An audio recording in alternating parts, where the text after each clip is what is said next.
John, मैं Pakistan army में एक एक्टिंग मेजर हूं। अभी कुछ दिन पहले हमारे हिंदुस्तान से बॉर्डर पर झड़प हुई, और जानते हैं, जब मैं एक हिंदू फौजी को यह कहकर गोली मारने लगा कि मैं अपनी पाक सरजमीन पर किसी हिंदू का पांव बर्दाश्त नहीं कर सकता, तो जानते हैं उसने क्या जवाब दिया?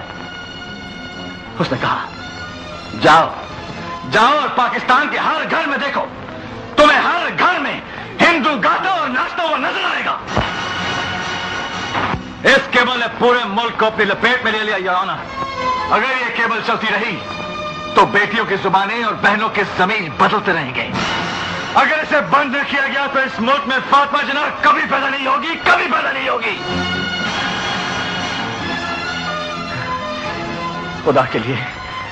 खुदा के लिए कोई ऐसा कानून लाइए, कोई ऐसी दफा तलाश कीजिए जिसके तहत मेरी पाक सरजमीन इस बुराई से पाक हो जाए।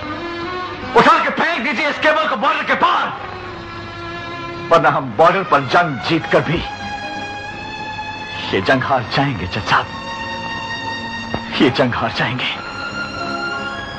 कौमों का किरदार जस्टिस बनाते हैं, जनरल नहीं, मगर वो जस्टिस जो जस्टिस करें।